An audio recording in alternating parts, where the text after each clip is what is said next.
You're listening to the Leading Healthy Creative Teams podcast with Matt Curtis. This is the podcast that helps you take your creative team from wherever you are today to healthy and effective. Hey friends, thank you for joining me this week on the Leading Healthy Creative Teams podcast. I'm very excited to continue our clarity series, as I am every week, because I love clarity. It's so important to being effective in anything that you're doing, but specifically the church needs to be clear because the mission of the church is better than anything else. So that's why clarity is so important to me and I'm so passionate about it. This week, we're going to be taking what feels like a little bit of a turn, but we're going to be talking about clarity in the context of a critique. So often when we give creative projects to our leadership or to our ministry leaders that we're serving, we don't get a critique in response. We get feedback. Feedback's not very helpful. Critique is very helpful. And so this document that I'm going to give you is going to guide the conversations around more of a critique approach, and it's going to be mission-minded. So I'm very excited to talk through that with you. Before we get there, I want to tell you how to find this document. The best way is for you to join the newsletter, the Creative Bites newsletter. I've made a lot of changes in terms of the content that I'm putting out, and this is a reflection of that. So I've had a lot of classes and educational content that's for purchase, that's available to buy. And I've decided I'm going to shut all of that down and I'm going to distribute it for free instead. One of the things that I continually was finding was I could find the people who needed training or who needed development or needed to grow in their skills, but the paywall was too significant for them to pull the trigger. And I really kind of leaned back on my values. So, we're in the series about clarity, and values was one of the things we talked about. How do you make decisions based on your values? So I'm looking at my values and I'm thinking to myself, I really want to help the church build healthy creative teams. That's what I'm in business for. So how can I do that if nobody can step into the content that I've created? Well, that's a problem. And so I spent a lot of time thinking through some alternate methods. And so instead, and it feels like a gamble, but here we are, instead I'm really going to push the content creation angle. That means all of my educational content is going to be dripped out over on YouTube. So all of my classes, all of the seminar session things, they're all going to be available on YouTube in time. I'm also creating a new series of videos that's going to be coaching conversations where I take a specific topic and I go a little bit deeper on just that little thing. In my head, I kind of picture it as I'm the creative team leader and one of my staff members is walking in. That's you. And then we're going to have a conversation. We're going to have a conversation about, hey, here's a thing that I think would be a good thing to be working on or a good way to shift mindset in order to grow as a creative leader. And then the other thing that's on YouTube is the podcast. I'm going to have a video form of the podcast on there as well. So if that's your jam, if you love YouTube, man, please come on over. It's just Lunchtime Heroes is the name. You can go to youtube.com/Lunchtime Heroes and get there. That's the way that I'm distributing the content in terms of video. Now, these PDFs, there's a lot of tools that I have, like there's the deadline calculator, there's the mission-minded critique checklist. There's a lot of different things that I've created that are more like PDF format. Those are things that I'm distributing through the Creative Bites email. Every 2 weeks, a new email comes and there's a new tool in it. So if you're not already subscribed, go to lunchtimeheroes.co and you will find a way. Also, though, the description has a link directly to the past freebies that have been given away. So if you want to go that route, you can get it there. And wouldn't you know it, I put a sign up option on that page too. My goal is not to sell you stuff or spam you stuff.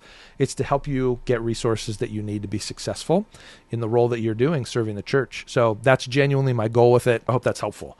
So let's move on here to this critique checklist. I'm just going to kind of walk through the document with you. And I really want to just highlight certain things in terms of the methodology, because what I had to go through a pretty major shift as a communicator. When I was serving in the church, I got really frustrated with ministry leaders because they would come back to me with feedback that I thought was garbage. I mean, just bluntly.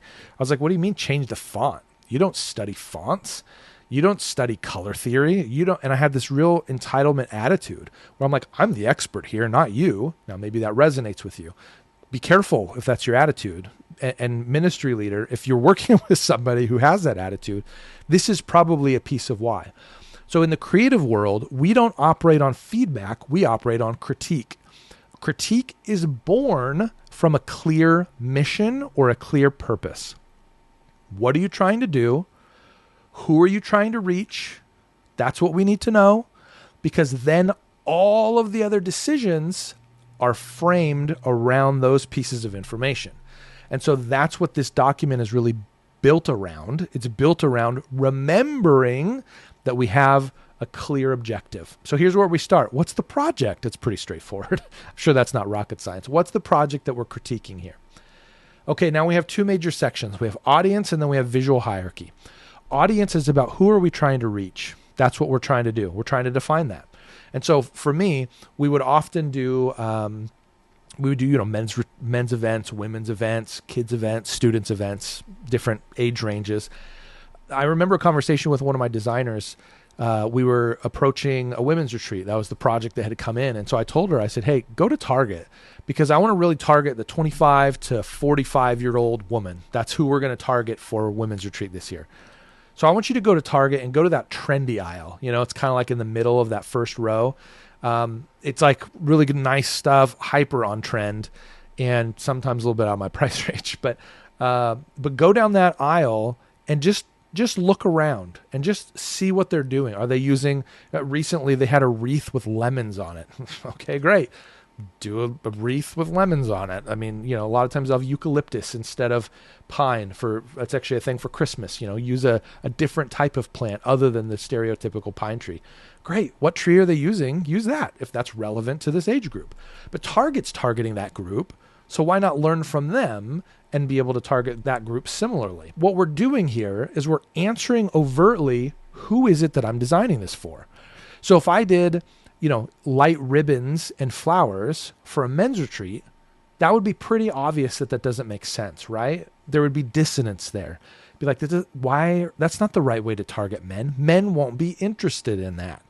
Now, maybe some men like flowers and light ribbons. It's not an indictment on those who do.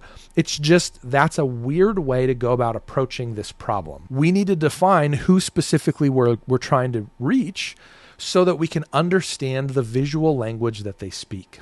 That's the key. And so in this checklist, we want to define that. Who is it that I'm designing for? And then, does this design make sense for that audience? No, it's flowers for a men's retreat. Or, yes, it's an axe and chopped wood. I don't know, whatever it is that you think is, sort of the ideal fit for the men in your community. Does the design make sense for that audience? The next question, do the colors help communicate the message? So there's a lot more in this document than just sort of the questions asked. It's born out of the class that I have that's in the process of being released on YouTube. The colors here are basically referencing color theory. Are we using a color that represents calm, but it's supposed to be energetic?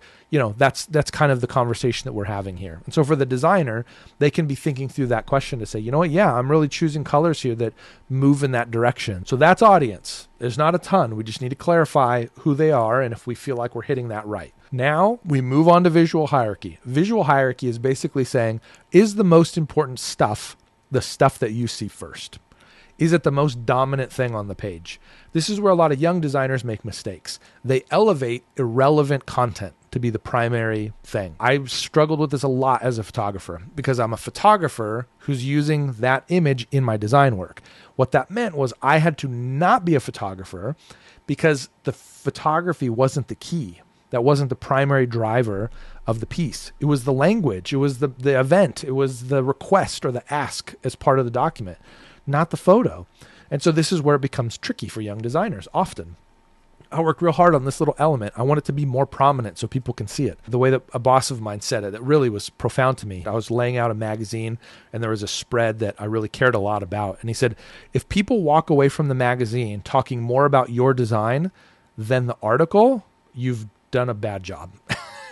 And I thought, dang, that's a really good argument. I can't argue against it. We're building a platform upon which the right information needs to sit. So let's talk visual hierarchy here. What is the most important piece of information to communicate? What is it? Pick one. It's that men's retreat's coming and it's going to change your life. Okay, it's that it's going to change your life. That's important. So now, once we've defined that, similar to audience, who am I designing for? Once we've decided the most important piece of information to communicate, is it the most prominent element? Is it readable? Is it comfortable? Meaning, does it feel like it can sort of breathe? Does it feel natural? Does it belong in the space? Is everything kind of matching or feel comfortable together, feel natural together? Is it clear what you want the reader to do next? It's a clear call to action, clear next step. Will the reader know how to take their next step? Very important question. Just because we say sign up now doesn't mean we've told them how to sign up now. Is there a clear next step for them to take a next step? Do they know how to do it? Is the contact information clear? Do you have contact information on there? If you do, is it clear? Is it legible? Is it understandable? Is the logo on the piece? I would miss this all the time, where I would spend all of this time in these other areas, but I'd miss the logo. Finally, how can we improve on this piece? This is where we start getting into the conversation. We don't ask, how can this piece get better, until we define and answer the most important things. Who are we reaching? Is it reaching that audience? Visual hierarchy is the most important stuff there. Once we've laid that groundwork, now we can have the conversation about how this can improve. And what it's going to do is it's going to force those improvements to really be given in the context of the mission that this is supposed to be accomplishing. And so now all of a sudden, it's not going to be I don't like this. It's going to be, I wonder if it would be more effective if we did this. Because again, we're critiquing the piece's ability to succeed against the mission, against the objective, against the goal. That's what we're critiquing. I don't care if you like it. I want to know, is this going to accomplish the objective that you want accomplished? That's more important. That should be more important to every ministry leader. That's what a critique does. A critique removes the personal preference from the conversation, and it says, now let's focus on the mission of this piece. What's the goal of this piece? What's the objective of this piece? Are we hitting that? That's what we're shooting for. There's a story here from college for me that was really profound in this. It was really kind of a driver of this, actually. So there's this guy who was a peer of ours, and he's just a good designer. And a lot of us felt like, man, this guy's he's pro already. He doesn't need to go to school for this. And so whenever we had a class with him, we were kind of like, "Ooh, man, all right, well, he's going to show us up, but we'll try to learn something." So we had to do an advertisement for a car manufacturer, or really just the car itself. And so we all spent all this time designing our car ads and coming up with clever things. And then it became critique day. We all put our artwork up on the wall. And I remember when he unveiled his, I don't know if there was an audible gasp, but it felt like it. It was just like, oh man, that looks like a real ad. Like it looks like a car ad. Like I could have seen that in a magazine. And I think the professor knew that we were all kind of enamored by it. And he called out a lot of things that had the opportunity to improve. This to me is why critique is so important.